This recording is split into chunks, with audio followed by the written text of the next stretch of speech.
better. Well, there they go. They're away from the start line. There's Rubio, 43 from Spain. Carmen Rubio looking very determined. Next to 44, Georgia Singer from South Africa. In the centre there, we can't see exactly who it is, but they are looking strong in the black boat. the way the course is set up here, for those that are watching for the first time, there's no limit on which side of the river you need to paddle in on the way down to the turn cans.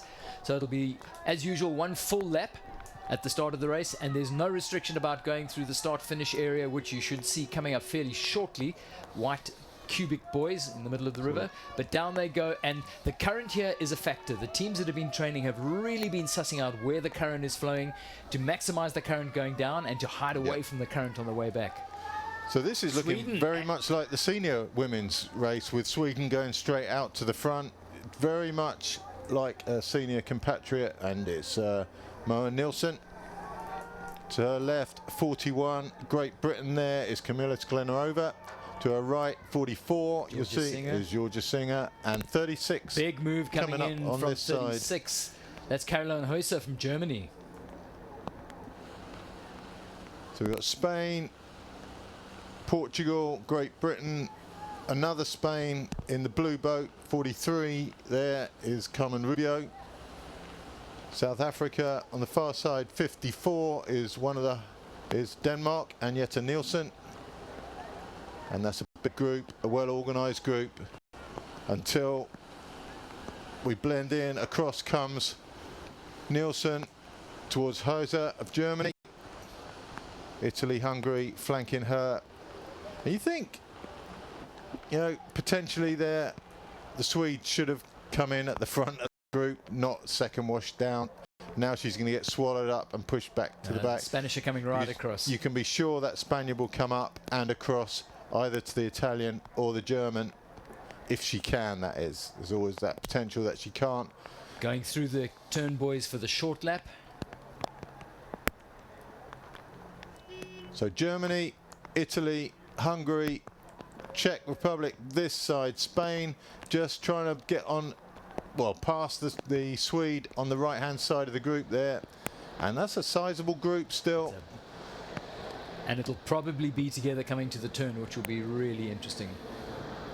The other lesson learned from the Masters is that you've got to mind your P's and Q's at the bottom turn, because the current is particularly strong. The river Neretva takes a left-hand bend fairly shortly, and the current is diagonally across the river, so you need to get your nose around that first buoy. Yeah. Anybody caught on the inside of that first buoy is in a sticky spot. Moa Nilsson trying to make a move on Candela, but she went all the way up, didn't make it, and now is dropping back. But to her right, the Spaniard also giving up the chase on Nilsson. So everything's relatively settled, or was relatively settled, until the blue boat of Italy is just trying to move up on the German. Hungary in the red boat, Czech Republic in the white boat to the right of your screen. To the left of the leader, we've got Italy, Sweden, Spain, and Portugal. Sklenarova still doing a good job in the green boat, next to the green boat of Georgia Singer. Only one South African in there, Dave, so far. Holly Smith was scratching on the outside in that big bunch as they were coming down. Georgia Singer is well positioned inside the core bunch. As I said, it'll get interesting. There's a quick look at the remainder of the start list, because this is the women's C1, which is about to get underway. So the K1 women juniors are heading down to the bottom turn can, and we can cast our eyes back up river to have a look at the C1 field, which is smaller field. It is a smaller field. That's 65 Hofer from Hungary. Didn't feature in the medals at the Europeans earlier this year. That title was taken by Kovalak of Poland, Kodotova of Czech in second place. They're both in here today, and Romero from Spain in third. So all three European medalists, but the one to watch, 63, world champion last year. And they go. Is Nerea Novo, and she's just to the left of the paddler we had in shot there. So off they go. Good clean start, such composure as well. I mean, they were right up to the start gantry for this one. Nobody made any mistakes. There was just cool heads and good clean start. Start of our women's C1. It's a record entry, Ivan. I mean, looking at the numbers, they've got 532 athletes entered as athletes in events in 40 countries. Yeah. Every continent. I mean, there's no doubt, you know, I've only been doing the commentary for, I think, the last 9 years, and year on year it's got better and better and better. You know, that we're watching there a junior women's C1 race 9 years ago. Actually, the juniors 9 years ago in Hungary did have more than the seniors. It was seniors was the smaller event, but yeah, that's come on. There was doubt in a lot of people's minds whether the junior and women's C1 would ever lift up to be a world championship quality looking field, but there you go, there it is right there. Yeah, the good thing about being in Croatia is that we're close to seaboat paddling heartland country. Eastern Europe is really where it's always been historically the heart and soul of seaboat paddling. So it's a hop and a skip, and it's within and Canada, of course, you have to add to that heartland of seaboat paddling there. Top of your shot in the red vest is the Canadian. That's Misha Grover. So she's going to feature. The one boat missing, sadly, is from Thailand, and they just struggled to get their visas to get out here. Yeah, that sort of stuff, it's unavoidable, I guess. It does seem a real shame. It does seem a bit pedantic that people stop other people coming when they're just coming for an event like this. But so we're missing Thailand. They were here well, not here, in Denmark they were last year. They would have been crazy to be here when the race was in Denmark, obviously. But yeah, they did compete in Denmark last year, and that was great, but not to be this year. And the feeder system here is the talent identification program, which often runs just ahead of the world champs, and the athletes that excel there get funneled into this process. Venezuela are here. Venezuela, Chile. Through the talent identification program, it works. Yeah. I think they had someone penciled in from Nigeria to be on that as well, maybe, but I don't think they made it onto the camp. Koratova setting the pace at the front of this women's C1 field as they come through the set of red boys that are going to be defining the final little sausage lap. These boys move every night, by the way. The boys, they drift down the course a little bit each night. They get repositioned. It's like you say, a solid flow on there. It's not a fast flow, but certainly it will favour. So here we go, back to the junior women's, and Georgia South Africa taking it on. It's Singer from Hauser, from Voroskova, Gomez, Rees, Sklenarova, Abasia from Italy, Jambor from Hungary, who is listed on the track, so she is in there. Clearly an appetite to break up that big group before they get down to the bottom turn. And you see that a lot with the South Africans. They're not work shy, are they? As a group, you know, they're always prepared to take on a little bit, and you know, fair play to them. Yeah, cast your mind back to Yelts last year and Holly and Georgia's victory in that women's K2, which not a lot of people saw coming. When that race started and you were looking at styles and techniques, they were short on pedigree. They really lacked the groove and the finesse of the Hungarians that they were racing against in particular. They do. I mean, that's a really harsh comment, but it is fair. But it's absolutely fair, and this is coming from one of their supporters. But what they brought to that race was a lion-hearted attitude. Yeah. There was fight, and they scrapped that thing out. I remember Georgia saying afterwards that, how did they win it? She just said they ground it down. It was just relentless grind that got them that gold medal. And they, 12 years down the line, this is the beauty about the juniors. Somebody can get 2, sometimes 3 bites at the cherry racing in the juniors, and you just grow in leaps and bounds every year that you go through this process. That was Sienna Payne and Nielsen from Great Britain and Denmark just off the back of that group as we go to the C1 again. C1 pretty much all together, but it's Novo from Spain, Romero also from Spain, Grove from Canada, Koratova from Czech Republic, Varga from Hungary, Kolak from Poland, Padecka from Ukraine, Hoffa from Hungary, and Ged from Italy. So the 2 Spaniards together there, closest to us, with 63 being the current world champion Nerea Nova, but they are being matched stroke for stroke by the Canadian at the top of his shot, Grover from Canada.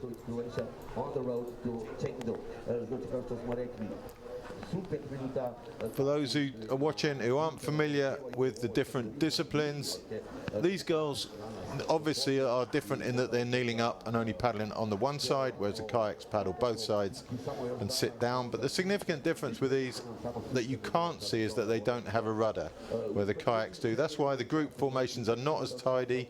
It's not as easy to sit in a group, and so it does tend to fracture and splinter more, working in pairs more rather than larger groups. So here in shot then, 47, we're looking at Sophie Hughes. 32 is Martha Billier from Belgium, and to their left is German, let me get a name on that, it's Behrens from Germany. But here's the front, and it's South Africa, Germany, Portugal, Hungary,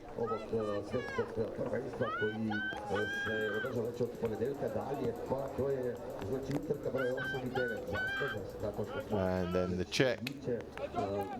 Is it second Hungarian? I'm a little bit confused by the colours. Big patch of weed in the water there. That's going to be the athletes aren't stupid. They see it, they move around it, but there's always potential. And the weed does tend to, it almost billows up from the bottom of the river. This is a very deep bank with a current in it, and athletes can talk about whether there's wind or waves. We had a weird situation in the Masters where there was a strong current coming down the Naretva and then a wind blowing up, whipping up tricky conditions. But you deal with what you find on the day. Yeah. You get onto the water, and the person who manages the conditions better. It's like a golfer coming to St Andrews saying, I won't play because the wind's blowing or the rain's falling. You deal with it. So Chelsea Sutton, sorry, Holly Smith there. South Africa leading that group. We're down to 5 in the front group. And that 5 is Singer, Hauser, Gomes, Rees and Jambor. So 2 Hungarians, South African, German and Portugal. So Portuguese, European champion. South African putting in the work. You can tell from where they are on the river that they're coming back upstream. Hugging the right-hand bank. Back towards us. Rivers always flow faster in the middle than the edge, so the athletes will tend to go down the river in the middle and up the river at the edges. 2 Hungarians at the back of the group in the red and the blue boats. Portugal in the grey, light grey, South Africa in the green and Germany in the black boat. So there's your current position. And it's those top 5 that are in this group. Then it's a gap of some 10 seconds back to Nilsson, Voriskova and Anderson. Just a reminder, the first lap is a full lap. They're racing 5. No portage on the first lap. Group of 5's an uncomfortable group. It's not so bad coming upstream. You see them in double file there. But when they go downstream and it's a group of, well, it should be a group of 4 with an extra, essentially. And having that extra makes the group slightly uncomfortable. So we'll see what they how they deal with that once they go around the top turn. But Hauser looking comfortable. Gomez looking comfortable also. 2 Hungarians at this stage not making much impact or having much impact on the race, but they're still there, and you really, there's your initial leader. Yeah. She looked so strong off the start, but already when she moved into the group you thought, maybe she's not, managing the group isn't her speciality. And you know for sure that Singer can manage a group because they train, they work in groups. And he has an interesting perspective on the juniors in particular. They're often as good as their club training environment because they often train with seniors. Yep. And I know Georgia, for example, is part of the Orca group down in Cape Town with Pete Cole, where they train every time with the seniors. They learn the bossy, bully side of bunch tactics, and it makes them streetwise. See the camera boat in shot there, which is lovely for us as spectators to get a lovely picture there. But those waves go somewhere. There is a wake. And there's some girls further back that field effing and jeffing at that boat, and they like, what the is that boat doing? But the flip side of that is there's a big wave travelling at the same speed as the front group, so you can it's winners and losers there. Yep. Round the outside comes Reese from Hungary trying to hold off Gomez. Oh, she's being shut out there. Gomez didn't quite make it. Hungarian makes it up the side. There's your comfortable group of 4. It's on the outside of that somewhere is Jambor in the blue boat. Italy hanging on the back. This is the second group. That's Nielsen, Anderson, Voroskova, Candela and Abashia. Another group of 5. They go past the portage. See how on the inside there, Jambor's come to the inside edge as soon as she can. She's going to try and make her way up the edge of the river, slightly less flow, but already they're moving out for the turn. It's so close to us here in commentary. They just come past the portage, which is directly underneath us, and then out. So Jambor at the moment really struggling to keep in contact with this front group, and it's Hauser from Germany who is really pressing on. So Germany, Hungary, South Africa and Portugal.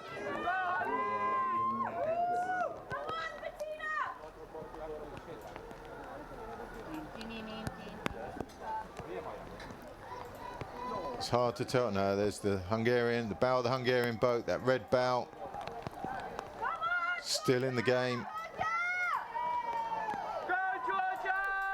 If you go with national stereotypes here, the South African's going to be good at portaging. German, potentially not. Portuguese will be good. And it's the Portuguese who's going to get this V-wash down, I would suggest, for the whole length of this course, looking at the way that German has set about this. She looks like she's happy to do some work. See them going over the waves there? I know, yeah. German stopping. That shows what I know, doesn't it? Well, Huss has been looking over her shoulder the whole race. There's also early race nerves. You never quite know who you're going to be slugging it out with. But I mean, the 4 is pretty much well set at the front. It is, and they're comfortable at the front.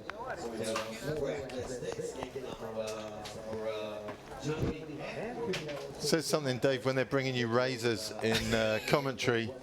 I've just been given a delivery of razors and some shaving gel. It's as if you are looking a bit like Yeti. Yeah, it's not my strongest look. Here we go in the C1 women's. It's Kodotova, Novo, Kovalak, Romero, and just off screen is Grover from Canada. The sea boats, of course, for those that are not familiar with them, don't have a rudder. You steer it entirely by rolling the hull and using your paddles. But when there's a current in the river, it's even more significant that you have complete control over the line that you're paddling in, because if you put that nose into a current and you then have to waste energy pulling it around, either by rolling it or using your paddles, you're wasting energy that you're going to need some stage later in the race. So yeah, you do, but you also don't have the stress of whether, when you go over a pile of weed, wondering whether it's caught on your rudder, and there's a benefit to that. So Kodotova here, she was second at the Europeans, and she is stepping it up here. She's taking it to the others. There's a little gap opened, and we're just a length, 2 lengths maybe, back to your European champion. Back to your world champion there. European champion currently in 3rd position.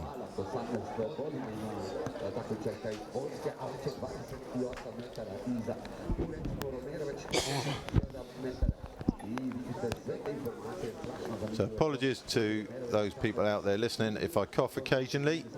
Normally we have a mute button for that sort of activity, but it's just out of reach around the corner of the screen for me. We're a bit tight for space here, so I'll try and cover my microphone if ever there's a coughing incident, and we'll do our best to keep you healthy out there. You don't want to catch whatever I've got.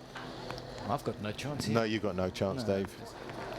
I don't think I've got anything either, but somehow. By the way, welcome to the YouTube stream members that are watching it from every corner of the world. Please keep those comments going, and I see the technical comments about the sound. I know our sound crew here is on top of the game despite the weather conditions being suboptimal. They'll get that sorted as soon as they possibly can. But again, the comments stream is super valuable for us. So if you have any insights into the athletes that you can see on screen, if you know something about them, even if you just want to give a cheer and if sound is down, just look at it as a break. You know, you get a nice break, because we're going to be talking for days now, and every little break you can get is just going to give you a little rest out there. So don't worry too much. It is all being looked after here, and we will get it all up and running soon. So single file in the women's C1, as we so often see it is, it's much easier to ride the tail washes than the side washes, and it's Czech Republic from Spain from Poland.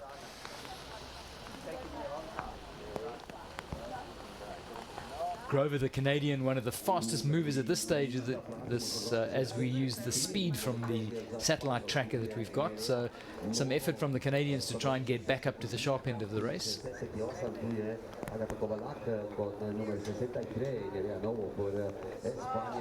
All three of these girls looking pretty comfortable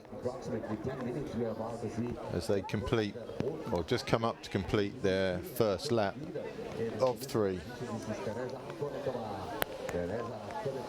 So the banks here alternate between big concrete wharves, which go back to the days when this was quite a major port. And then immediately once you've gone past that, you get to these reeds, and the sides of the bank become a little bit shallower. So the teams that have been training have been spending an incredible amount of time sort of working out where the currents are at various times of day, where the wind is most significant.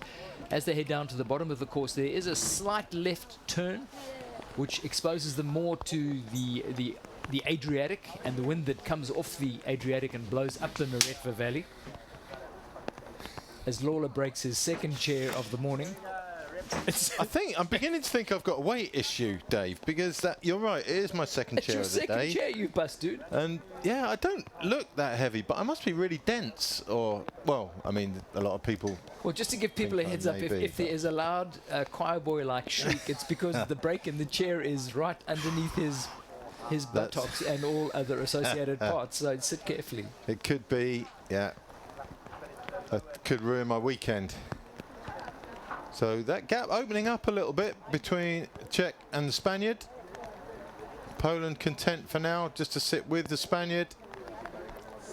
Here's our first look at the portage pontoon, which is always the subject of great speculation in the build-up to the race. Interesting part about that pontoon, as you'll see on the left, is that it's covered with a carpet, but the edges are exposed. So the athletes will choose a left or right takeout, and the first step is going to be onto the plain plastic of the pontoon, and it's rainy today, right. So it is wet.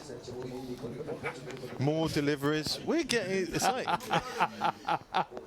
getting more and more deliveries here. The threat of Lawler's potential emasculation has sent the first 8 people into the commentary box. We've now got plasters and bandage. Good Lord. But even worse than that, Dave, we've got scissors, and if either of us go off the rails in here, because it is a tight fit in here, and if we get a panic attack or something like that, now we're armed with some scissors. Surgical scissors. They are safety scissors, but yeah, it's going to be...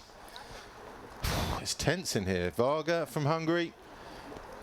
She's well down at the moment in 8th place.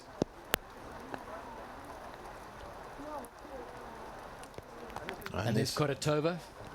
She's just about to go round the top turn for the first time. You just see her move out now, I think. Is she up there? It's quite hard to tell. She's close to the turn. Harry Potter turned up to do the photography, which is nice.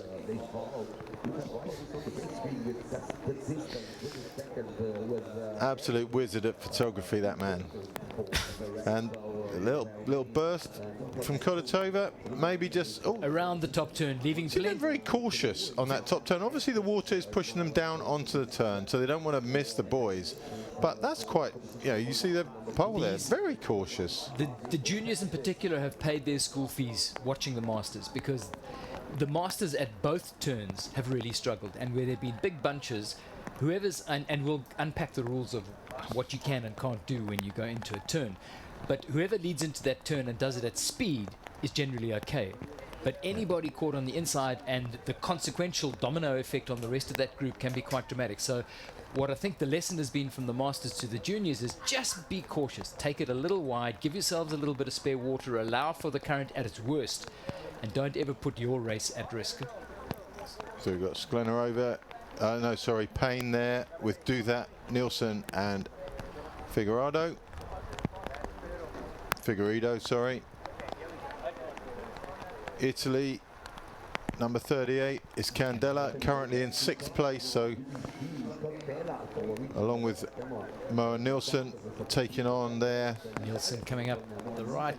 It's her turn to take the pull at the front. Denmark's Andersen. 5 is not a round number. Bashir in the back and Voroskova on the left of that group in the blue shirt.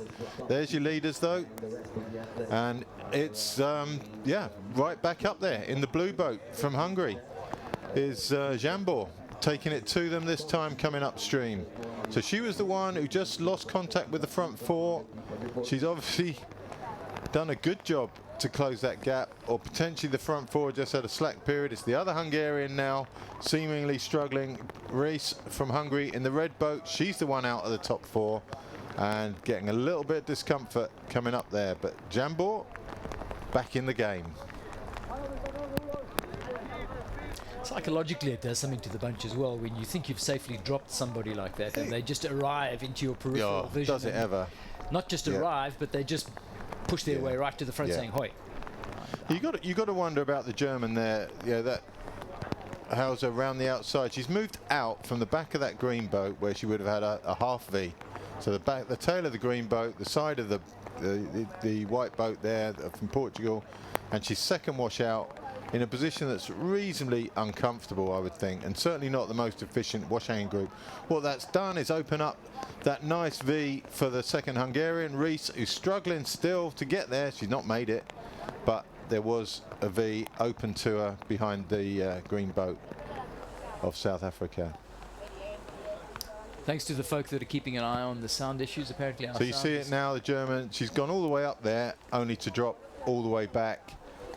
Those things are lessons, and you don't do that later on in your career. I think that's a learning curve. Might seem like it was going to be nice out there. You got more flow and a worse wash. She could have stayed where she is currently through that whole move. It's a nervy-looking move. So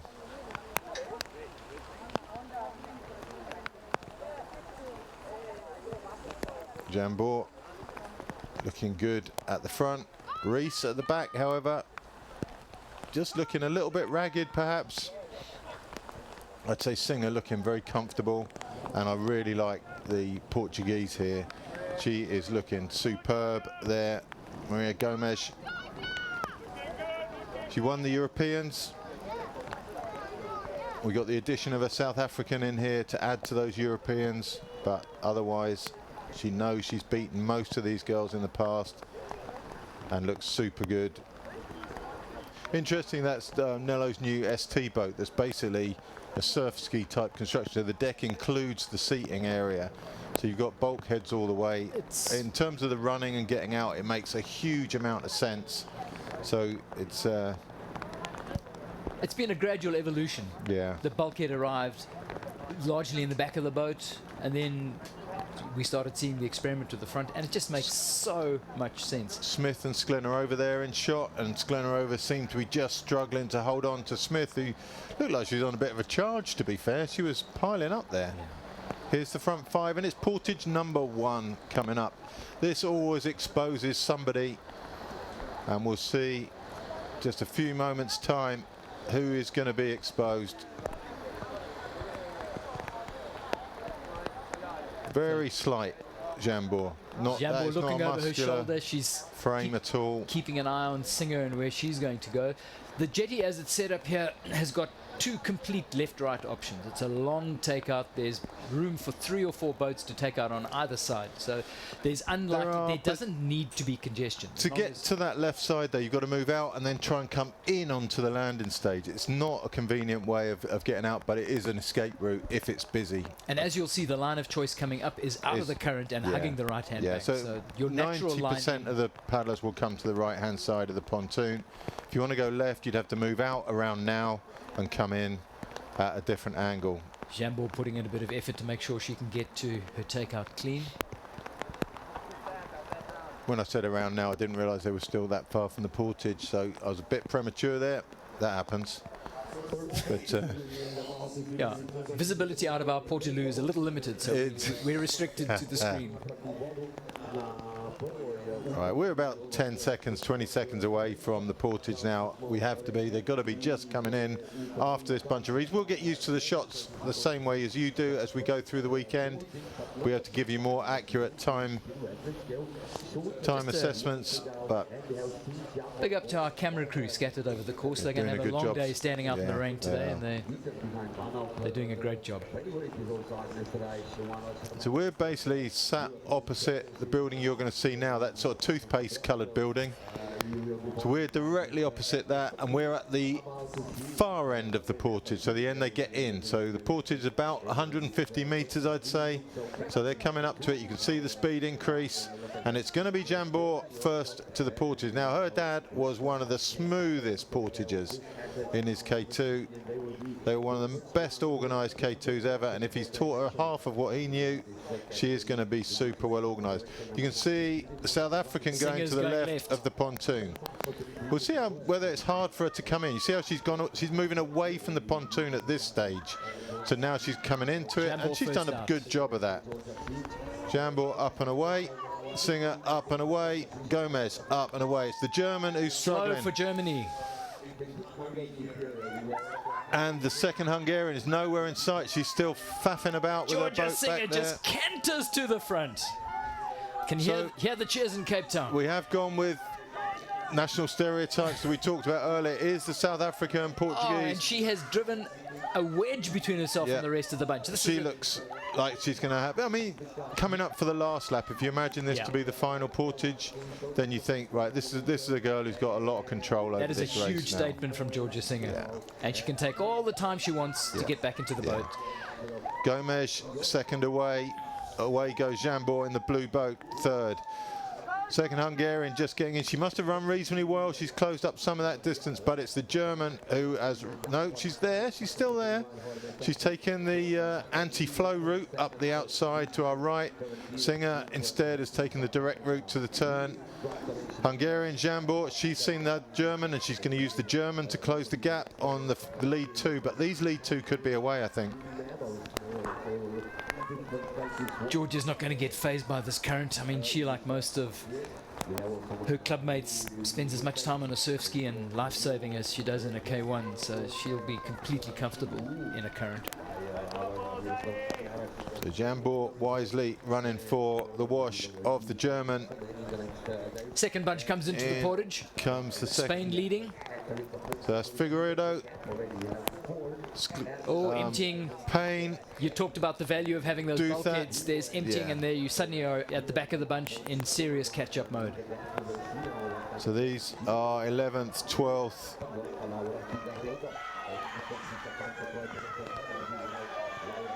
Solid run from the Spaniard at the front. It's Figueiredo in 10th place. Back to the front, it's Singer who's leading the bunch. Germany on her left. Now, I'm not sure if Rees in the Hungarian red boat has either taken a swim, but on the track she's now down to 9th position and not moving at all. So whether her track's fallen off or whether she's taken a swim, our front group is definitely down to 4, and no, she's just behind. In reality, she's about, I don't know, 10 lengths down on the front 4. She's 25 meters back. So if you're watching track, it's not as bad as it seems for Rees from Hungary. It seems like her system has shut down. So here's your lead 3. Germans caught up. You wonder how many times that's possible after a slightly iffy portage. She ran okay. It was the getting out that was poor for her. She obviously got in well because she's maintained that distance, but Singer looked to have every bit of control over that, and that's pretty impressive. Hoyser now trying to go to the front. Polite chat going on. Georgia, who just seems impressively older and wiser than she was this time last year. She looks so composed, so up for the scrap today. So we're looking at Hughes, Behrens, no, sorry, Sutton, Behrens, second Rubio, and Billier from coming into the enlarged feeding lane we have here. You see it's as wide as the main portage lane, so some of those feeding lanes have been historically very tight. Neat work from her second in cruise. She gets fresh juice on lap 2. It's the Australian Back really to the suffering front. on that portage. Hoyser and Singer in shot. Still missing, at least on camera shot, the blue boat. There it is. Everyone's in touch. Gomez in the white boat. It's not often Jambo. you only see one Hungarian in the front group of the junior women's. They're usually, you know, 2 of them ahead up there. But the depth of marathon and quality marathon paddling is getting stronger and stronger, and that's what happens, you know. We've got 4 different countries in the front group, and things no longer. Yeah, how many first days have we sat through where the Hungarian national anthem has been on loop for the prize givings? You know, it's relentless. But here, this isn't a definite podium, let alone a definite win. There's Reese. She's lost touch with that front group. She's probably about 10 lengths behind them, and she's on her own. And it's going to be a long, long journey for her. See the weed wrapped around the front of her cockpit there? Yeah. There is weed on the river. And yeah, that is going to come into play for some. Weed on the nose, weed on the unfortunate- cockpit you can deal with. You don't want to feel weed on your rudder, because that's a mess. Yeah. And Thing is, you don't even have to have weed on your rudder to feel it on there. Once you start feeling sorry for yourself, you're detached from the group, you can have as much imaginary weed as you like on that rudder. Things start to play with your mind. The gap opens, the gap closes. It's a horrible, horrible place to be. And the rain starts to get a little heavier here over the course here in Metkovic.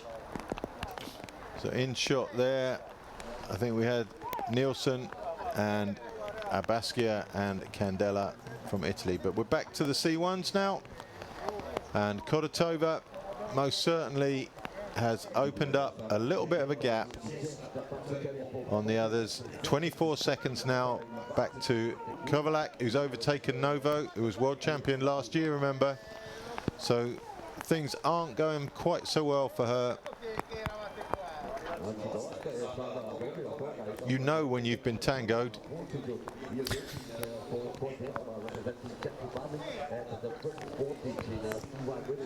As Kodotova comes upstream, we've just had a Japanese athlete in the K1 run over the portage.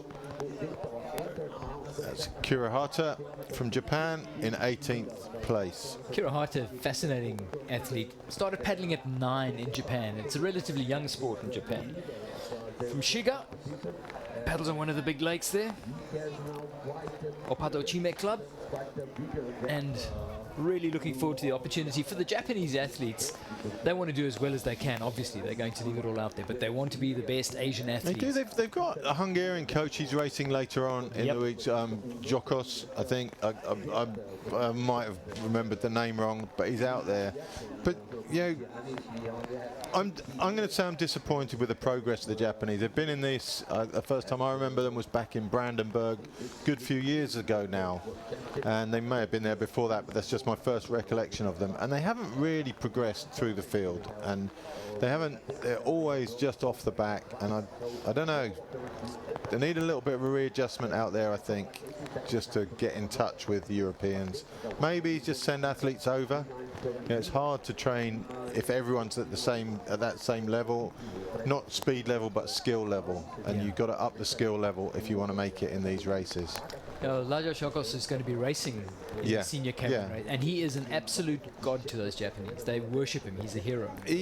And he's had a huge impact on the sport there. He absolutely has, and they're here consistently. And you know, I don't know, maybe it sounds harsh saying I'm disappointed in their progress, but you just would love to see a group from outside the usual suspects come through. We've had that to a certain extent. The Argentinians have ripped through this, and they're right up there. And that's, you know, some of those Argentinian races this weekend are going to be the highlight of the weekend for sure. Well, you were going on about how the Hungarians traditionally dominate the podiums and the medal ceremonies here. My memory of Denmark is just the Argentinians and the juniors. Those junior boys, and they're racing senior K2 this year. Fresh air, yeah. And that, you know, I'm gonna champion them in that race because I would just love to see them doing well. Women's C1 ongoing.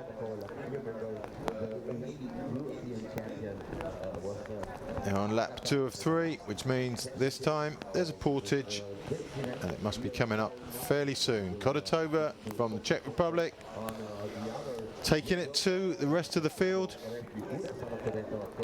Poland has overtaken Spain, but they are a fair distance adrift. I can maybe even give you distances.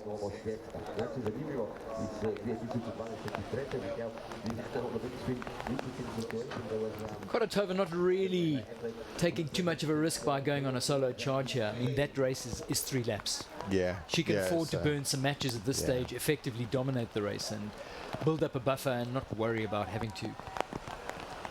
Yeah, and I think we both speak about C1 from a position of relative ignorance, but historically the C1 races, they split out single file and there's very little change happens. So yeah, it's got to be a factor of the wash riding. It's got to be a factor of the comfort, you know, having to steer the boat when there's waves around you.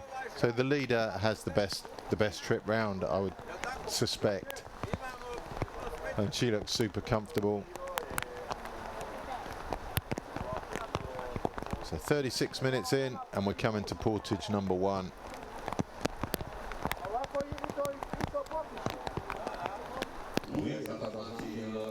Just a sense of how the rain is gradually picking up here.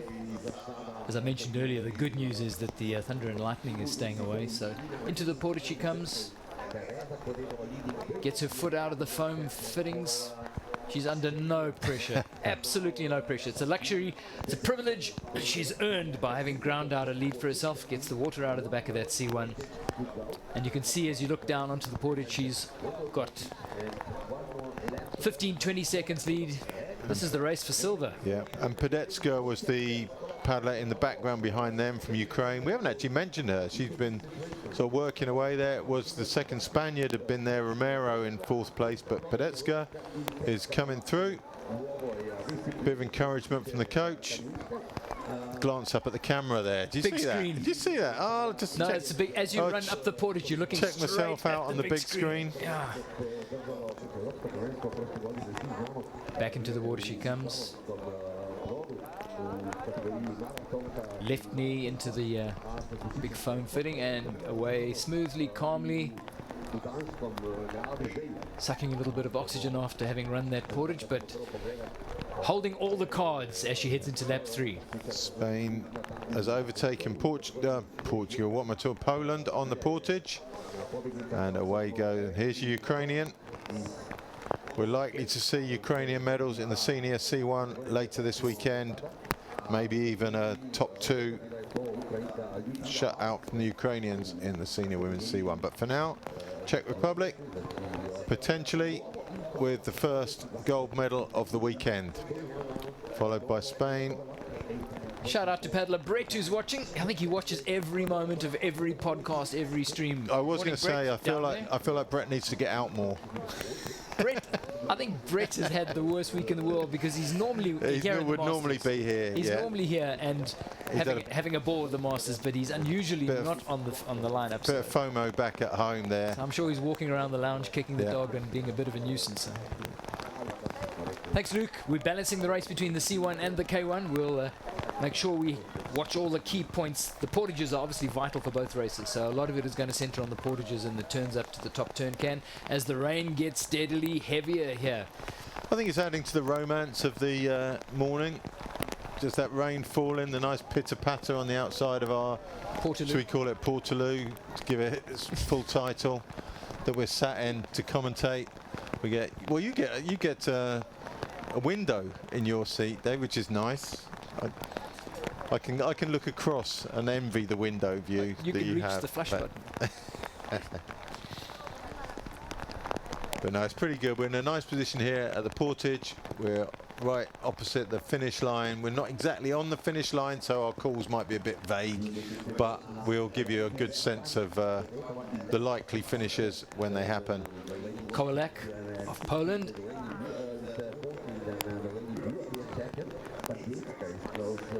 Key part of that seaboat technique is to maximize the glide.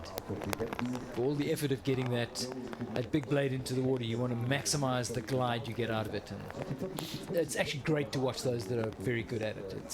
It's very efficient. So Spain definitely got the better of Poland over that portage. Poland came in first, Spain came out first by a fair margin.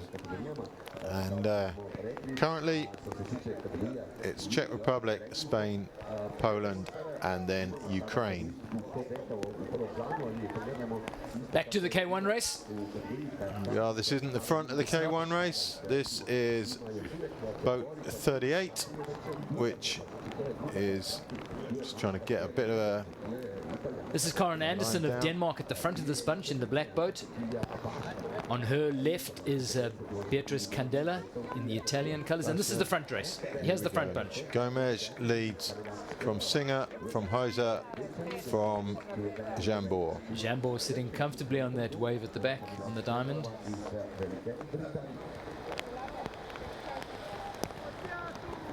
As they hug the right-hand bank as they do that gradual right-hand turn.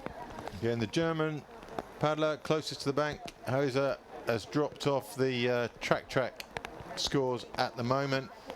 So if you're only watching on track, actually there's no point me talking to someone who's only watching on track. I was going to tell them not to worry, Dave, but they can't hear me anyway. So and I'm hopping back to Paddler Brett here. He's doing what most people do. It's Thursday. It's a work day. Yeah. So you'll be sitting in your office with 3 screens, and you should ideally have the live stream on Planet Canoe. You should have track going, and then probably somebody's Facebook feed, which is giving you some photos and videos. So Gomez looking super good on the water. Her portage was not, though, as good as Singer's, who was a world apart from these other 3. Heiser was the slowest to get out the boat. And Jambor, once he was out the boat, which he was cleanly, probably not the fastest over the land. So I think it's Poland, Portugal and South Africa look to be the dominant pair in this race, especially when you consider how close the final turn is to the portage. The final finish, rather, is to the portage, with just one turn in between. They're coming up. Toothpaste building is the portage on this side. Yeah, Georgia Singer was outside of podium contention last year in the K1 race. But she was also a year younger. And correct. Racing older, stronger girls at the time. She has to be favourite just on her portaging ability here. Hungarian looks to be struggling as that V changes shape. Singer going left again.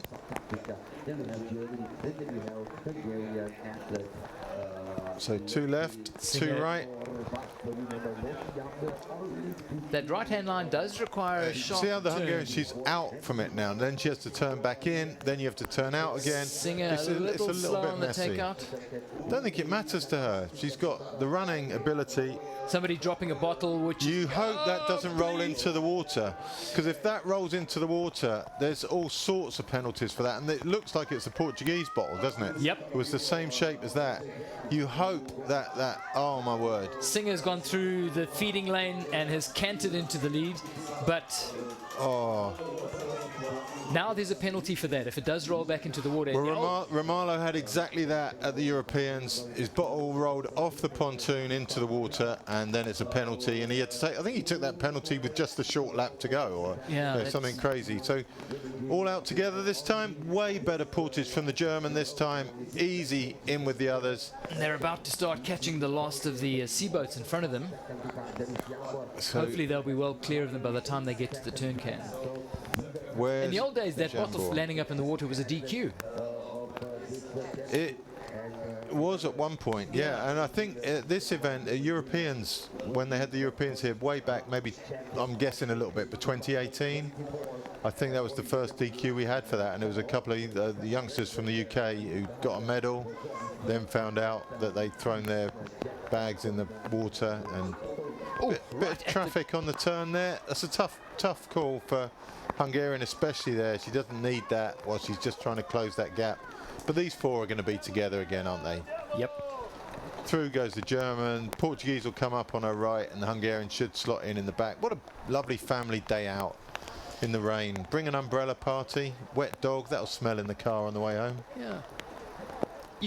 You've raised such a great point. I mean, these youngsters are as good as their family support. There is no way they get to this point without having the family whooping and cheering and putting their hands in their pockets to pay for the bills for equipment. Look at the weed on the cockpit of Figueiredo's boat. Figueiredo and Duthat way down. I mean, she was 4th last year, currently sitting in 10th position. Weed all over the front of the cockpit there. Don't brake with your hand on the pontoon, brake with the paddle in the water, then you can come into the pontoon. That's kind of schoolboy error from the Spaniard there. You can't stop a boat by running your hand over smooth plastic. I'm sure Laura Abu Duthat's clubmates in Parana City will be taking note of your comments. Sienna Payne there in 11th place. Might be down a couple from that with the tracks that aren't working, but she's just off the back of these two. It's Figueiredo, Duthat and Payne.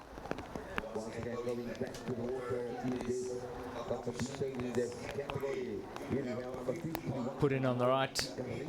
Still waiting for that green boat to come down that pontoon. There it is. Sienna Payne just still in touch with those two. There's your leaders. Back to a tidy group of 4. Hoyce has been one of the dominant forces in that front 4. Okay, I almost wrote her off after her first portage. It wasn't tidy, it didn't look smart, it didn't look like she had control, but a second one has brought her back into the game, I think. We can only judge on what we see. We don't watch them practice there in training. We say what we see. We can mess it up, but she looked a bit doubtful on that first portage, but she's brought it back from that now. On the water, she's, from a personality that we can read out of this bunch, she's been strong. She's been dominant. Yeah, the most fearsome out there, I think. And if anybody is hiding cards and composing themselves and keeping matches, strides Georgia Singer. I was going to say Portuguese for exactly that. Yeah, Singer led that first lap. If you take her K1 form from last year, it wasn't near to her K2 form. So somewhere there's going to be a balance. So you could well be right. But I really like the Portuguese. I can't remember which one of these 4 featured most highly on the start, which would just show their turn of top end speed. I think the Portuguese was furthest up at the start. Okay, let's throw down the gauntlet to our production team, see if we could rewind to the start. And that's a big ask. I do remember the Germans' black boat being right at the front of the race at the start. Right, but the Sweden's black boat was at the front as well, so it's German puts her paddles down, somebody else's turn, and through goes South Africa. So at this stage you'd expect the Hungarian to have come round the side of the South African, but she might be playing it really cool. So she's gone the right hand side of the German. The German will now come up, leaving the V again for the Hungarian. So she's just got herself 2 Vs in a row, which is borderline suspect in terms of general etiquette, but really wisely done. If she's struggling back there, then that move was well worth learning from anyone else who's at this stage of their career. Jambo has been very streetwise about this. To go from the V to the V on a group change when there's only 4 of you is pretty smart. It doesn't often make you the most popular person in the group, but if you're suffering and you need to do that, then fair play to her. Hoyce was definitely eyeing that V. Hoyce would have dropped back through the group expecting the Hungarian to come up her left side. She'd earned that. She logically thought she was entitled to that. So yeah, Singer just looking measured and composed. and to go back to what we were saying earlier, to see that level of race intelligence in a junior women's race on the first race of our weekend, you would not have seen that 10 years ago, for sure. Well, again, it goes back to the opportunity that sometimes people have 3 times in a row of being able to come back and just show how much they've learnt and grown and taken home and factored into their training. Interesting, if those stats are right up there, you see Georgia Singer's second portage was 5 seconds slower than her first one, which isn't going to be because she's worn out or she's tired. She just decided that, you know what, I didn't need that lead. She ran into the feed zone for a start, so it would be slightly longer, but she ran that with no urgency. She had made a statement on that first one. I think she knows she's got that 5 seconds in hand for the final portage. That first portage would have scared the living daylights out of the rest of that bunch, because she knows she's got enough on that run to potentially set up the final lap. So here we go, this group of 4, this is where the medals are going to come from. There's going to be one unlucky person just sitting outside those medals. It's a tough call. It's all going to depend, I think, on that final portage.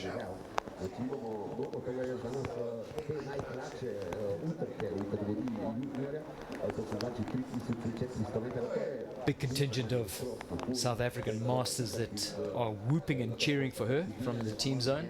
They've had a very successful medal-laden Masters Cup, keeping the local hospitality business in top form overnight.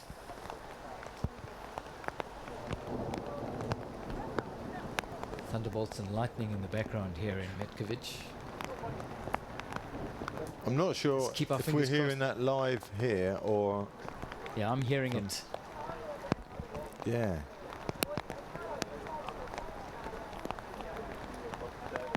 I'm hoping we get some daylight later on in the day. Yeah, just for those that are concerned about it, obviously lightning and paddling doesn't go well, particularly with paddlers holding I think you play the odds, it's only going to get one of them. Here's the leader in junior women's C1. She's been ahead for a long time now, and I think that gap has grown. Yep, it has, to 86 meters, and it looks like Poland have overtaken Spain again.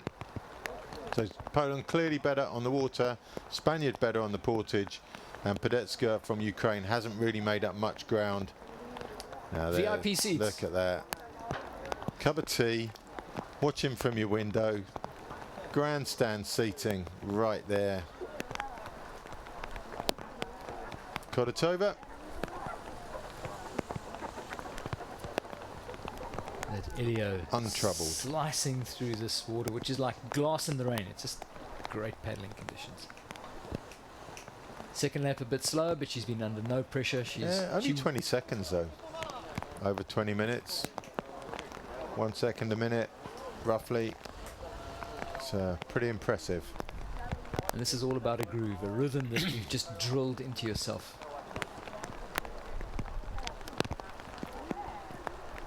I know in training it's all about... I thought you were going to burst into the Madonna song there, Dave, the Get Into the Groove. I thought you were off. I thought you were off. Well, I got booed off for my Bob Seger rendition earlier, so... Honestly, guys, I thought I was in the booth with Bob Seger. Dave's rendition of Bob Seger songs, you wouldn't know it wasn't a CD. Karaoke starts at 2. There's your second place, Kovalek from Poland. Poles very proud of their history-winning medals in seaboat events here. Surely that bag of liquid dangling off over to your arm, that's got to be uncomfortable, hasn't it? There has to be a better way of doing that. It's a permanent source of debate amongst the seaboat paddlers. Most of them prefer to anchor it in the boat and carry enough juice for the whole race. Flapping around like a, I don't know, flagging hurricane, isn't it? That just looks uncomfortable. To the point that it actually must get in the way of your left bicep on that stroke. Presumably she's been practicing with all that, which I mean, that's obvious she has, but I don't know, there has to be a better way. Coming in for portage number 2.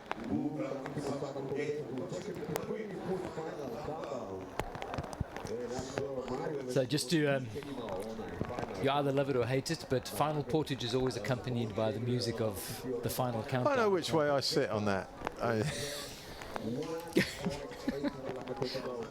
My view is clear. I know the athletes do kind of look forward to it. It's one of those benchmarks. So just to recap then, this is the final portage for these girls, and then just up to the top turn and back for the women's C1. Final portage. Just coming in soon. Short lap and then a turn up to the white finish, boys. And the podium is pretty much decided here. Yeah, unless the Spaniard can stay close enough to the pole to just do her over on the last portage, but she doesn't look close at the moment. There is Kovalak there, and she looks to be about 30 meters now on the track ahead of Novo from Spain. So no double for Novo. She was world champion last year. She's going to have to settle for bronze this year. That must be a strange feeling as a junior, because you automatically assume improvement year on year. Or you would hope to be able to defend. Yeah. It possibly speaks volumes about the standard of what's happened in the other countries. But it also speaks volumes to the irrelevance of age. You know, so often you hear in the junior category, oh, she's in the under 18, but she's only an under 16, only an under 17, she's still got another year to go. And all that talk often comes to nothing, because you know, girls especially tend to develop reasonably early, and you know, maybe they peak out at 16, 17, some of them. But it's a tough one for Novo. You know, this time last year she was going around ahead of the field, and now she's in third place, and that's probably quite hard to get your mind around as well. Tough to go back to the shed after a race like that. Yeah. That was shed, Dave said. It's a South African accent. It did sound like something else. So apologies to the listeners there. Capital E. That's a South African shed. Into the portage, nudging the nose up against the pontoon. Very cautious getting out. Looks a little bit nervy getting out of that boat. She'll turn it over now, empty the water out, and we're coming through on what we believe is the fight. It's still dangerous. I mean, she threw her drinks bag down. Her drinks bag's not going to roll, but it can blow, and that's what happened to Romalo. I think it blew off the pontoon. So really, you want to get rid of your drinks on the top of that, on the horizontal bit. Carry it into the feeding chute. Yeah, or drop it here somewhere. But there we go. It's like toothache for me, but it's the final lap. So. Silver medal. Currently sitting with Poland. Just struggling to get a bit of control of her boat there. But there's your champ. She's been in a class of her own in this race. Korotova puts in. So the initial challenge from Canada fizzled a little bit. She's still hovering 5th and 6th, but it certainly isn't going to threaten the podium. Certainly on track now, she's back to 7th, but yeah, it's, I don't know, you know, Canadians, they've won so many of the women's C1s events in flat water paddling that you kind of expect them to be up there. But there goes your leader and your probable winner up to the final turn and back. Second place, just pushing away from the side. Oh, quite close to third, but the Spaniard had that one chance, I think, to overhaul her on the run and didn't make it. So it's going to be Czech Republic from Poland, from Spain. Is this the shortest final lap ever? It's usually about 1,000 meters, isn't it? 500 up, 500 back. This is what, 100 meters up and 300 meters back? I think it's 350 down. Right. That's super short. Yeah, you've got no room at all for a bad final portage. No. Personally, as an athlete, I would hate that. I would hate that's a lot of stress, and it introduces an element of jeopardy that I would be unhappy with. It does create a spectacle, because you've suddenly got two tight turns at the brutal end of the race. All right, so they're going down past the finish. They're going down past the finish and then circling around. Yeah, they weren't doing a circle around the top. I thought that was it. No, I thought they were finishing coming downstream. So they're going to have to finish upstream in the middle of the river. Finish into the stream. You see, what I should have been here, Dave, was a couple of days earlier, where I could watch other people do this, like you were. You were shopping in Split. I was shopping for tents in Split, yeah. Tents and batteries. Don't ask.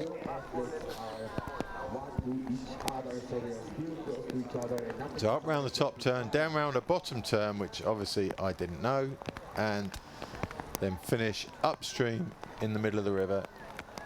And the Czech Republic is going to open with the first medal for the juniors. And interestingly, no Hungarian in that front three. Yeah. And potentially, yeah, we could go a whole morning session without a Hungarian medal. That hasn't happened often. I would suggest never. Teresa Koratova putting a stamp on this race and signaling that she's going to be a force to be reckoned with in seaboat paddling as she moves out of the junior ranks into the under-23s and ultimately a senior. That'll excite the Czechs.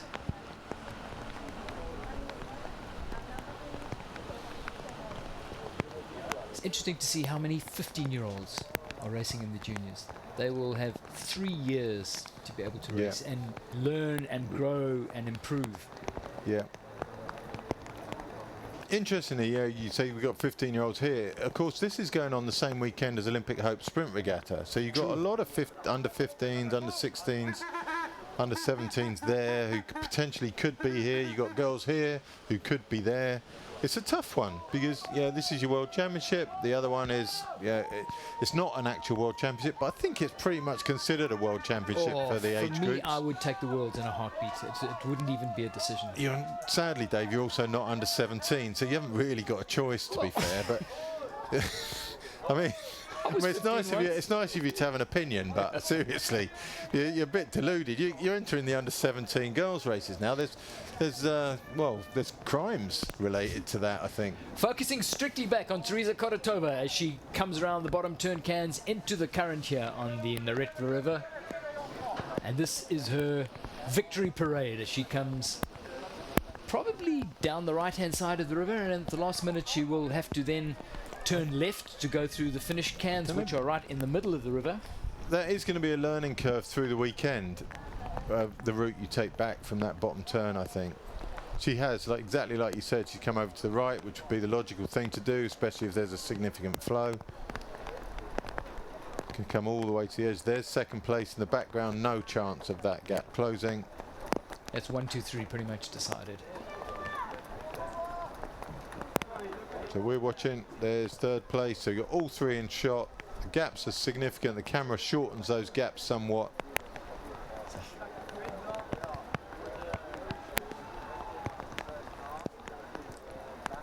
Kowalak, she's had her time on the top of the podium. She was a Poznan winner, C1 Juniors. But this is your champion as she starts heading towards the center of the river from the Czech Republic, Teresa Koratova. She's beaten sensational feeling. There's now no threat to that goal. She can actually savor this moment, bank the memories. Those early mornings in the cold when you've been out training, wondering what the hell you're doing. This is what it's all about. This is what makes it worthwhile. Yes, Nepal beat her a few weeks ago in Poland. Maybe conditions had some aspect of control over that result. But here it's Czech Republic all the way. She's been ahead for as long as we can remember now. But we're both quite old, Dave, so our short-term memory is poor, so it seems forever ago when she took the lead. But she's going to come home comfortably. There go the leaders in the junior women's K1. Still a group of 4 going back down the river. They're going back for their final Koratova comes turn. To the line. The Czech Republic bags gold. Boom, there's your first medal of the weekend. Superb paddle from Koratova. And the tears in the rain. The emotion just explodes, just overwhelms you once you've crossed the line. Those early mornings, the mums, the dads, the coaches that have dragged you through those dark moments when you would far sooner be hanging out with your teenage friends. You're now a world champion. Take your medal back to the Czech Republic. Poland going to be taking the silver. Grit and determination all the way down to the line. The bandana is synonymous with canoe paddling as well. I like that. I like they've carried that through history. There's always been a bandana in a canoe race, and this week it's Poland's bandana. Kovalak of Poland, second place, just ahead of Novo, last year's world champion, this year's bronze medalist. All three across the line. So there's your podium Nicely settled. done. Looks back over her shoulder just to see where there was any pressure coming from. A little bit, I think, of disappointment there. A little bit of frustration, maybe. It wasn't her day. Kovalak seems the most cheerful of the Yeah. three there. Ukraine in fourth position with Pedetska. Strong finish from her.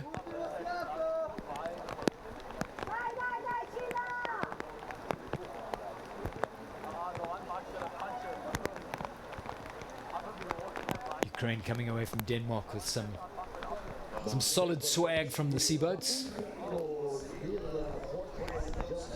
Just outside of the podium, but plenty to take heart from.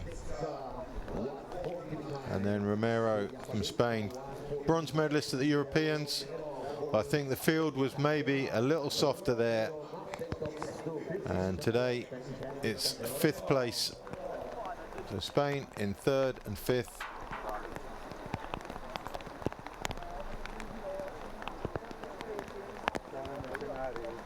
Romero, those last few strokes, maybe a few more than the last few.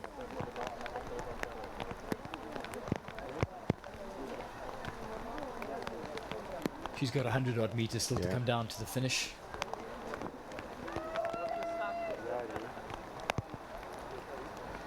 So the next portage in the K1 Women Juniors will be the last one. So once we've seen Romero over the line, it would be great if we could get back to those girls junior K1 race. Timing should be good. We saw them on the downstream lap in the background. So your favourite on that has to be seeing her, the South African. She's got 5 seconds in hand, it seems, on that portage. And 5 seconds is going to be enough for her, I think, to hold that lead to the finish. So there's your top 5 in the women's C1. Hopefully Hungary's Hoffer we coming can down get to the back line. to the K1 fairly soon. Hoffer from Hungary. Junior women's K1 still in the background there, going down for their final bottom turn. Hungary across the line.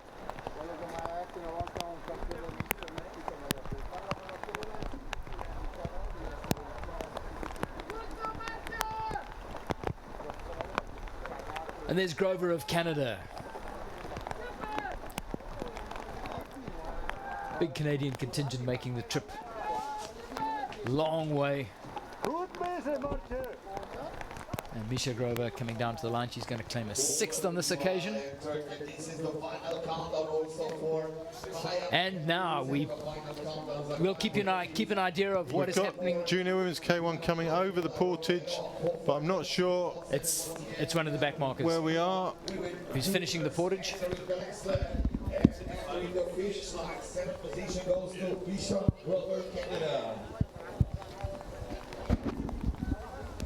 So as we watch the seaboat paddlers completing the top 10, you'll hear the final countdown in the background, which means that the front 4 boats in the women's K1 are coming into the portage, and that's what we should be focusing our attention on right now. Share your sentiments for those of you commenting, and here we are back with the front bunch. On screen. I'm genuinely confused, Dave. They're going downstream there. Did we miss them do their portage while the C1's finished? And they're on their final short lap now, potentially. Guys out there listening, we apologise for losing track of this a little bit.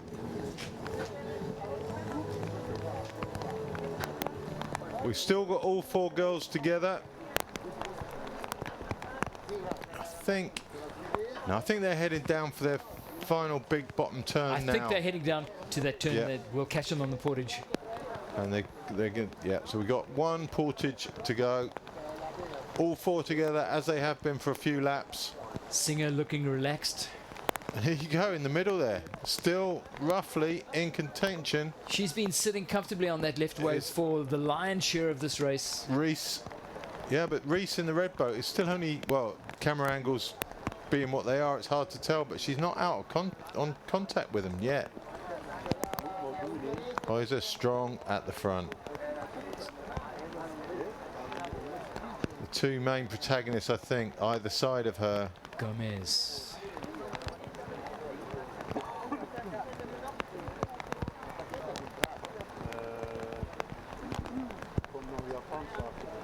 Singer's stroke rate slightly slower than the others. Maybe she's paddling with slightly longer blades, but she's so comfortable. She's really found a groove which has been able to keep solid pace throughout this race.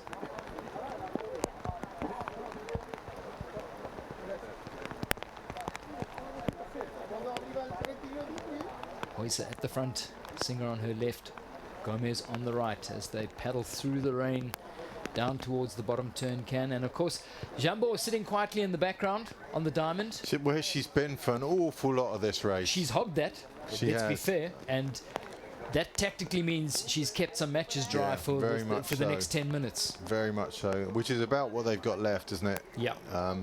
So that's the final time they go around that bottom turn.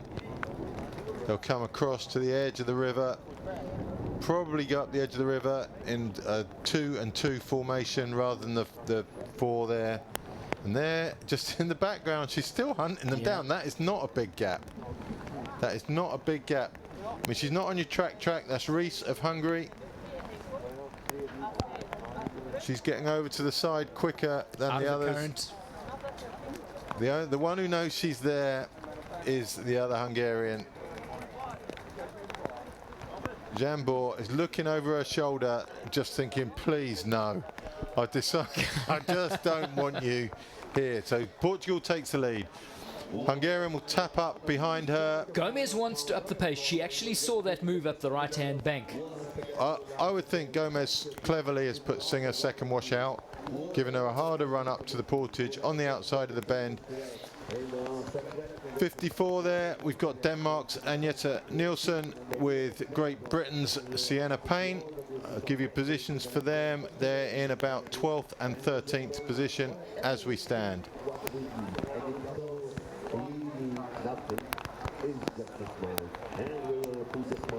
There's Moa.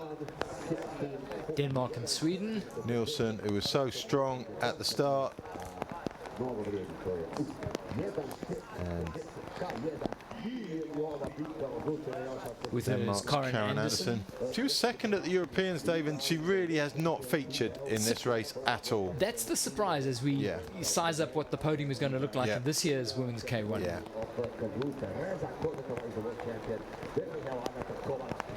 Everyone has bad days. You know, we don't know the background. She might be ill. She could just have boat issues. Anything. But she was also paddling at home, and you sometimes raise your game 10% there. So.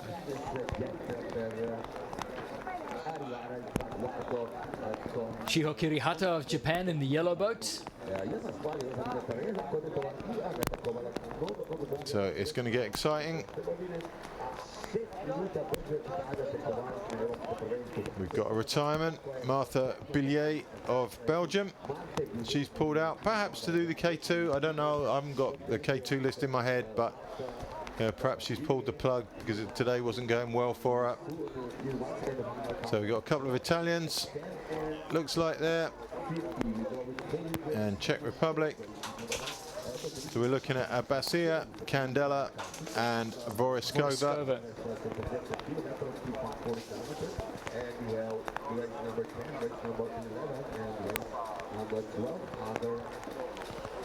This is the podium. Here we go. And look who's taking the lead. We have and 5 at the front. That attack line up the right has worked. That is a master stroke in the And the one who doesn't like it is the other Hungarian, Jambor, who's gone to the front.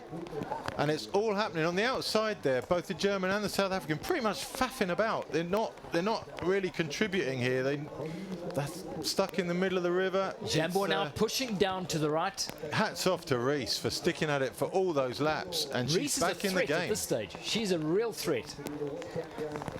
So Hungary, blue boat, red boat. Portugal in the grey boat. Germany in the black boat, and South Africa in the green, who we know is the best portager out of these 5. That isn't open to debate. But if 2 of those go left and she's on the outside, if the German goes left, then it can change everything. Singer happy to bide her time on the outside of Huyser. Jambor pressing on, just up in the speed, just a little. Leaves on the front of the Portuguese boat there. That's going to annoy her in the run up to the portage. You can see the extra spray coming off, extra spray, extra resistance. It's a horrible, that's quite a lot of weed she's got on the front of there. So she's not enjoying life right now. What's Singer on the outside? Is she that confident in her portage? She's banking herself on the run. That's the only conclusion you can draw from what you're seeing in front of you there. Yeah, you would at least want to come round and get to the Hungarian side. I'm sure she's got the strength to do that. There'll be a 3-2 Oh, split. can you believe it? Who put these 2 on screen? Look at that. And into shot we come. They were hidden behind the tree, which is why we got the beauty shot. Singer on the outside. But it's Jambo, if anything, that shows the most urgency coming into the portage. She's the one with a plan at the moment. Singer, her plan, what? Oh, here goes Portugal. Portugal going to the lead. Reese straight into the V-wash. Reese is just gradually recovering from that big period of work that she must have done. Too many matches? Well, to get back there? You don't know, but yeah, you wouldn't choose to do it the way she's done it, but she's there and she's resting now. It looks like Huysen Singer will be going left on this one. The German's gone right. Gomez is in the German's gone right every time so far. The only 2 that have gone left is Singer, and on the last one was the blue Hungarian. Jambor, she's obviously not going to go left this time. Weed on the front of the German boat now. The Portuguese girl just can't get that weed off. She's looking at that and hating it. Rice would love to have a clean line coming up the right into this portage. It'll just complete a spectacular comeback for her. Portuguese looking very, very good.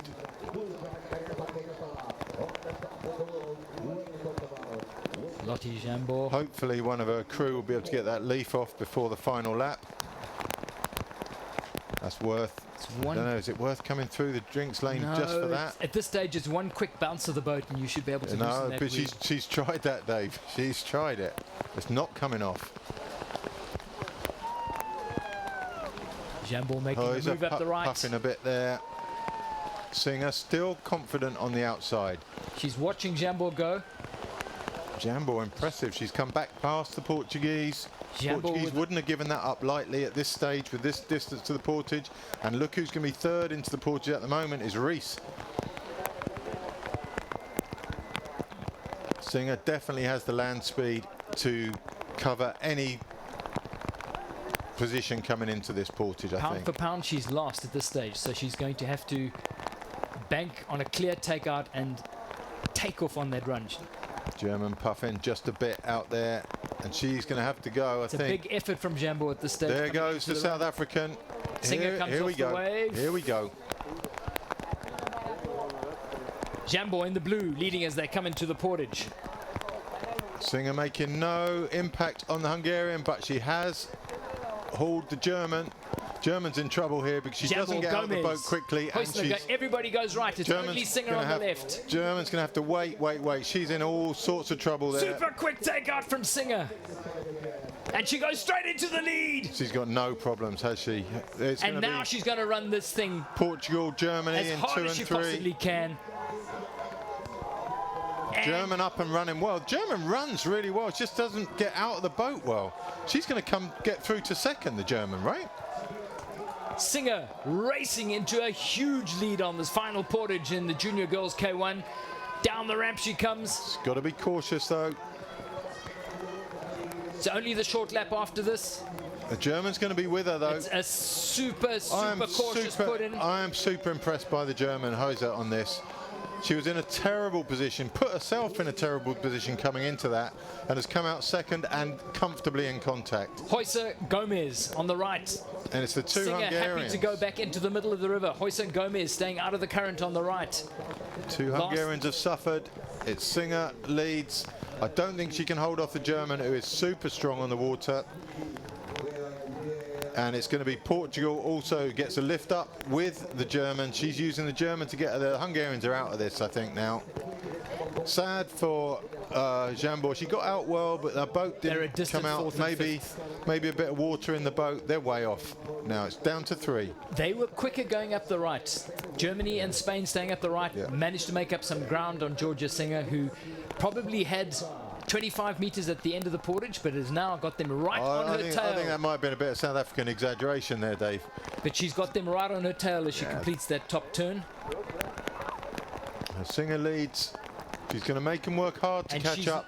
But the Heuser, on that last portage, Heuser's coming up strong on the left. We doubted Heuser on the first portage because she looked shabby. Then she got better. Then coming into that last one, she looked to be all over the place. She dropped back through the group. There wasn't a place for her to get out, but she ran super well. She's got in her boat super well, and it's game on. Heuser's up onto the left-hand wave. Nunez in the white boat has still got a little bit of work to do. She's sitting on the... That's Gomez, not Nunez. Sorry, come on, Dave. Gomez, come on, get with the program. Gomez sitting on that uncomfortable diamond at the back. There's your medals.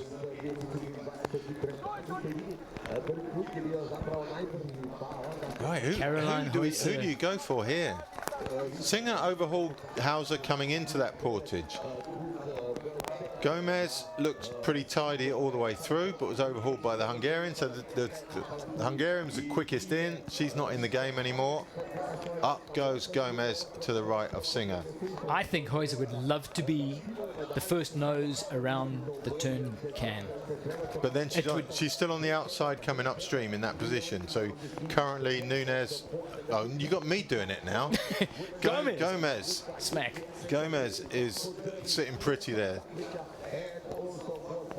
The Saffers out rain and shine to support their team. There might even be a vuvuzela somewhere in the crowd. We'll hear that shortly. This is interesting. Because Singer didn't impress on the race into the portage. She came up, but she didn't overtake. She was solid, but not super fast. And not dominant off the start line.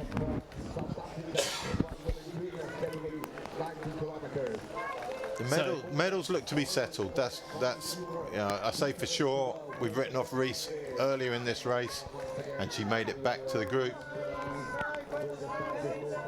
So down the right-hand side of the River Loretna, in the current,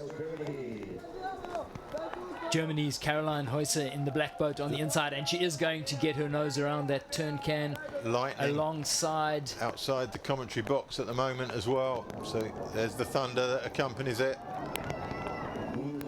Just adds more drama to what is already a super dramatic finish. Georgia Singer in the green boat for South Africa leading the race. Maria Gomez of Portugal in the white boat. If you're the German, you go now and you squeeze them across to the riverbank. But she hasn't gone. She's kind of missed that last buoy. She had that opportunity there. She was up. She's puffing. With Singer. Singer's sped up now. She's pressing on. Portugal look menacing. Here comes Portugal. Gomez coming up on the right-hand side. That looks impressive. This is a solid move from Gomez. Singer trying to hold her off. This is pretty significant. Heuser on the outside would do well to get across to Portugal here and cut Singer out if she wants to move up the rankings. But it's Gomez suddenly holding all the cards. Yeah. Singer hanging on to her wave. Heuser's finished that job on Singer. She's got to get past her there, because she's just going to be going uphill. Gomez looking super good. Here comes Heuser now. Gomez finds an extra gear. Heuser just has to do 2 more pulls to get past Singer and close her out. Here we go. Here she goes again. And again she doesn't do it. She's just got to finish that job. She's tried 5 times now. Here comes Singer. Singer going hard. This is it for her. Singer challenges Gomez. Gomez stays into the bank. Gomez going to hold her off. It's Gomez from Singer. German's out of it now. It's Gomez all the way. She's held off the big attack from Singer, and Singer, I really don't think, can come past now. And she's going away as she comes down. There it is. Gold goes to Portugal. Maria Gomez. From Gomez. Georgia Singer takes silver. What a great scrap from these under. That is these under brilliant. 18s. Ah, That is race management right there.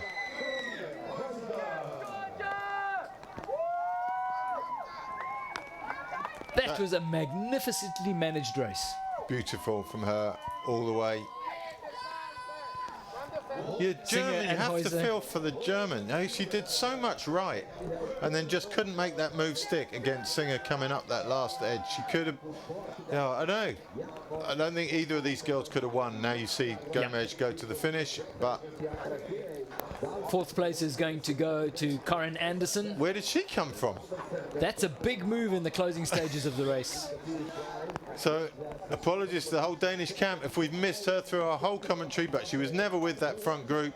Just behind them is Jambor and Rees. Another gold for Portugal.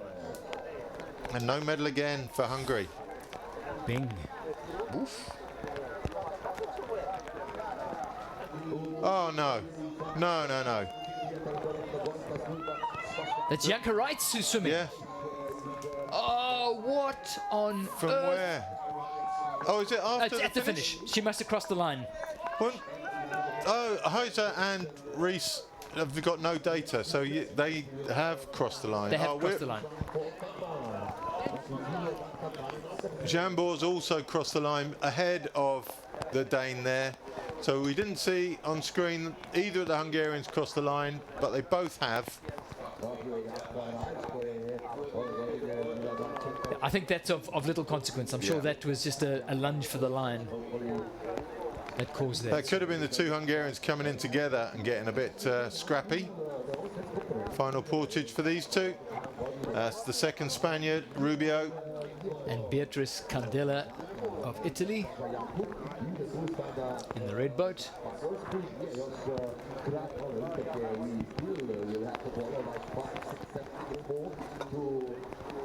I So, think that's the Belgium in the red boat.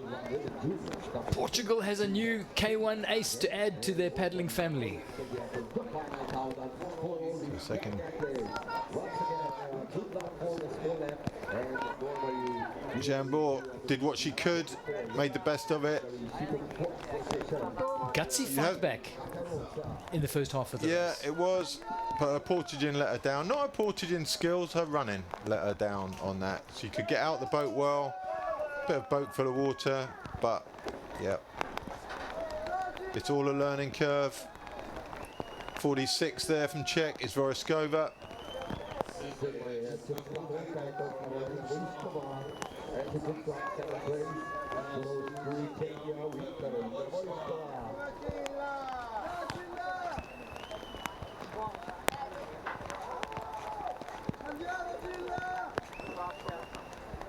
Karolina Voroskova crosses the finish line. Just in front of Italy's Abaschia. And I'm going to circle back to what you said right at the beginning, Ivan, as a platform to showcase what is coming through junior women's paddling to be the next generation of female superstars. It's really exciting. It's hard, you know, the seniors stick around. You know, you look at the Hungarians in the history, you know, their winners have stuck around for so many years. From this junior stage to break into a senior team that's that well established is a fairly daunting task. Yeah, and that under 23 couple of years is literally just a buffer from reality. Yeah. So. Nielsen from Denmark crossing the line now.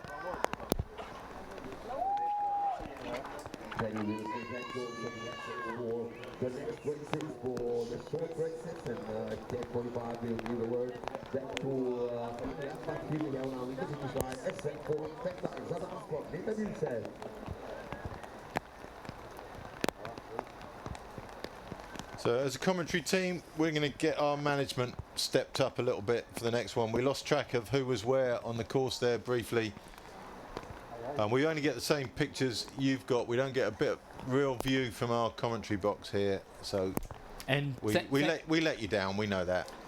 thank you for the comments trying to clue us up to sound issues. We'll get our tech team in here to make sure that they don't dilute the quality of drivel which is coming out of our Portaloo today and for the rest of this week. So. Hopefully you can hear the thunder in the background here. The rain has gradually got heavier. Oh, that isn't how you want to approach a portage. Not sure. There you go. So that was ambitious. It's very hard to stand up on a leg that's higher than your bum. Put your leg out on the portage. And she'll know all about 48 there from Great Britain, Sienna Payne across the line. Tough day out. Not sure what position we're looking at there. I think we're looking around 12th to 14th, depending on how many tracks have failed on us. Marit Behrens of Germany. Still going downstream by the look of it. Still got a fair way to go. And that brings us to the end of session 1, Dave. Yeah. I think we've got a bit of improving to do. 35 there in shot from Australia, Chelsea Sutton. Warringah Canoe Club. One of these youngsters in Australia spends a lot of time surf life-saving What as sort well. of boat's that, Dave? It's got the flat back like the Spanish boats, but different front on it. Yeah, good point.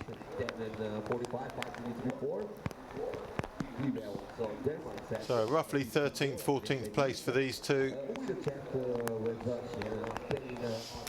Chelsea on screen in the Aussie boat. There's Holly Smith coming home. Presumably they're racing K2 again. They are racing their K2, so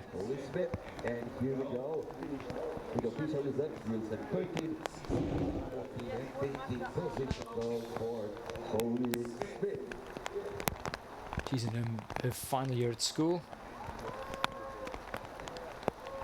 Good surf ski paddler as well. Medalled at the Surf Ski Worlds as a junior. Just come back from the life-saving worlds in Australia. So busy little soul that. Do you know, just a good paddler, and I think that's a lesson. We saw it even at the games with the South Africans. You know, surf ski, marathon, sprint. Up to a point, just being a good paddler is the way forward. The specialisation can happen when you're within spitting distance of wins and medals at the highest level. But until then, really think that is the way to go. But I'm going to throw the F word in here as well, because it's got to Easy. It's got to be fun. And if you're trying to keep a teenager motivated to stay in the sport, certainly to an elite level, it's got to be fun. And if you can mix it up with a little bit of river marathoning or surf ski, or allowing them to cross-train with their life-saving, then it keeps that fun element going. Yeah. I mean, back in the old days, you would be cherry-picked out of a school here in the Eastern European bloc, and you would do nothing other than sprint or do marathon paddling, and it's tough. Yeah, when that discipline's not going well for you, you might get a bit of a bonus in the surf ski. You might have a good race there to keep you tapping on. Rubio from Spain, 43.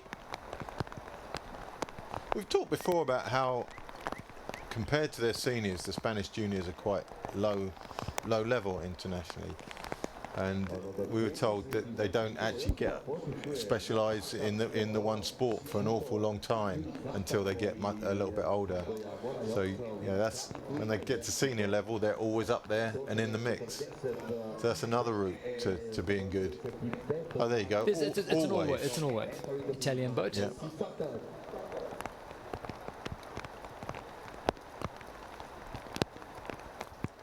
It's 35. Across the line, any moment. Aussie.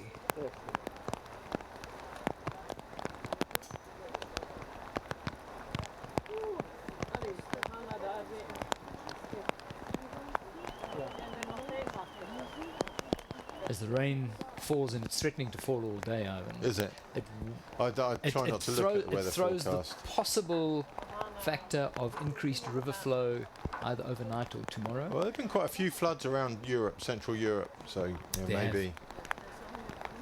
And we have no idea how much rain is falling in the foothills of Bosnia and Herzegovina, which is where this Neretna River finds its source. So it will certainly spice things up if there's an increased river flow overnight when we get down to race Friday's racing. Didn't they tell us Billier had retired? Well, she's certainly there at the finish. Yeah. Shiho Kirihata.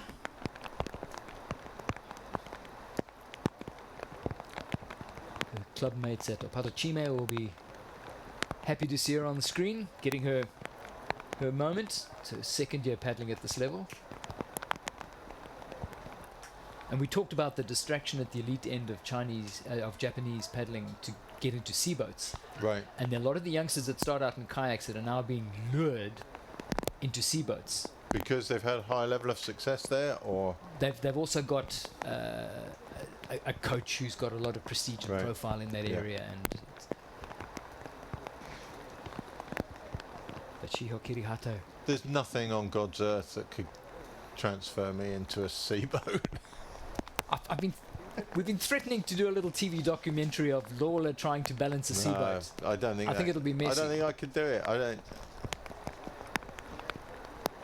Yeah, you look around the world at furniture shops, and they all sell seats. None of them sell kneeling blocks, and that's for a reason. It's because seats are comfortable and kneeling blocks are not.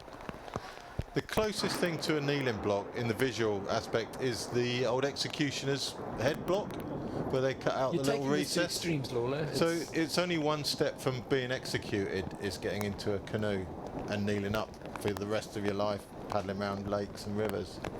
That's just obviously that's a personal view. So where you're going with this is that you would eventually learn the error of your ways as a seaboat paddler and sit. What I'm saying is that Anne Boleyn approached that block with the cutout for a knee and said, "I'd rather have my head cut off, thanks," and they cut her head off. That's what I'm saying. So, that's history. That's how far the history of canoe paddling goes back, all the way to Anne Boleyn, Henry VIII. Sophie Hughes of Oz.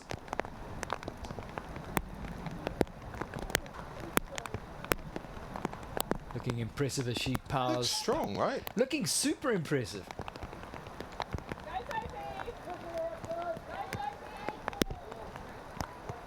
Over the portage is New Zealand's Grace Richardson. Sophie looking pretty pleased with her day. Grace Richardson, another one of the lifesavers who spends time kayaking. She's been in a K1 for 4 years. Omanu Beach Surf Lifesaving Club is where she spends a lot of her time.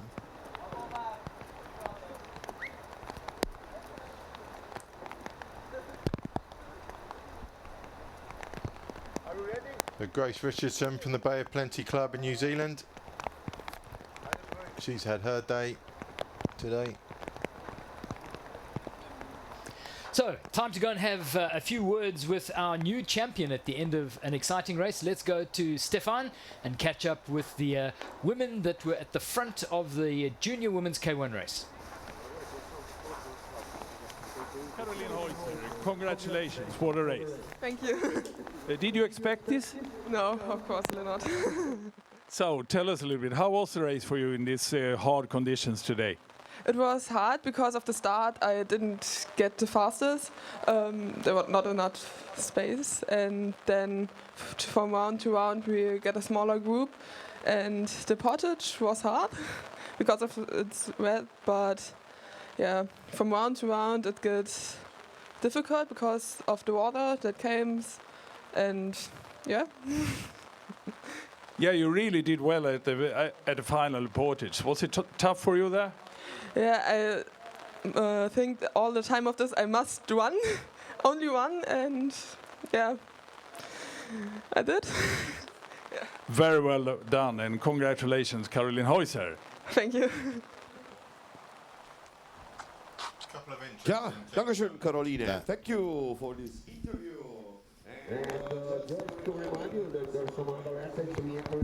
Shihokiri Hata in the Japanese colors.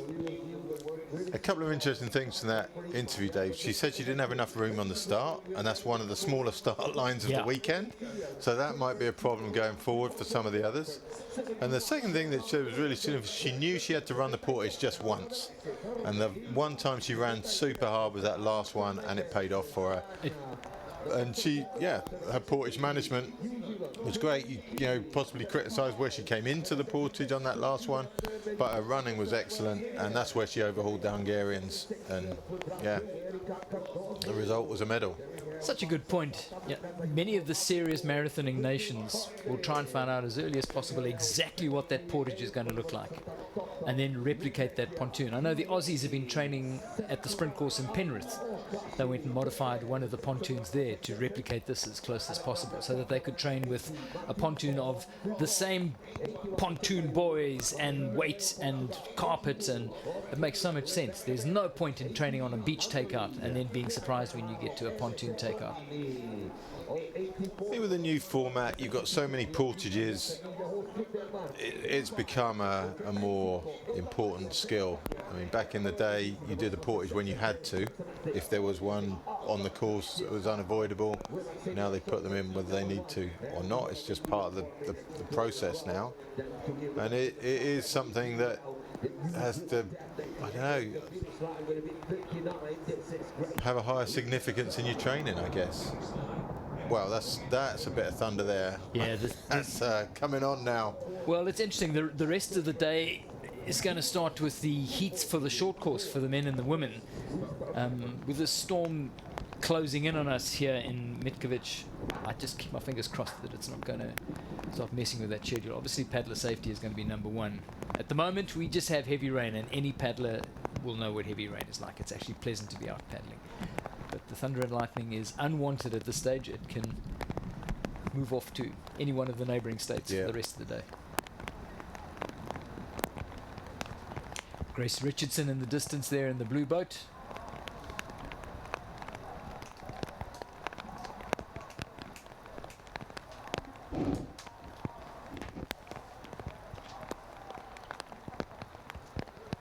So this river is a pretty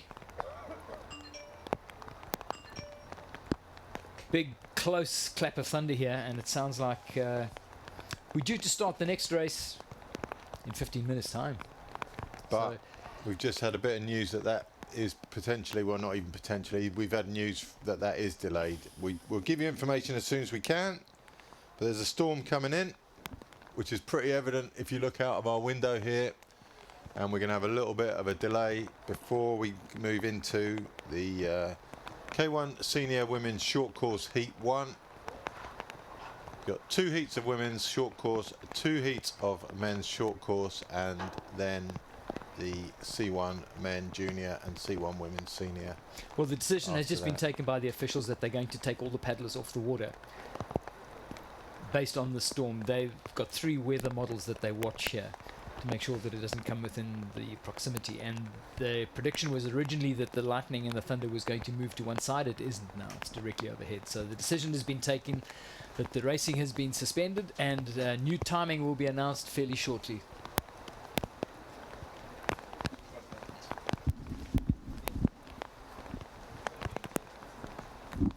So the women are finishing their lap and then being taken off the water as they wrap up the women's K1 race. But let's keep our fingers crossed that the storm moves over Metkovic quickly. The weather models are fairly sophisticated, so we can track where the weather is. Paddler safety will always be a top priority, but for now, these athletes are going to be taken off the water. And for the moment, we go into pause mode until the storm moves off. So if you were planning to head back to your live stream in 15 minutes time to see the start of the first heats in the short course, that will in all likelihood be delayed. So just watch the space, keep an eye on social media, keep an eye on the comments column here on the live stream feed. We'll keep you updated with any and all news as it gets to us.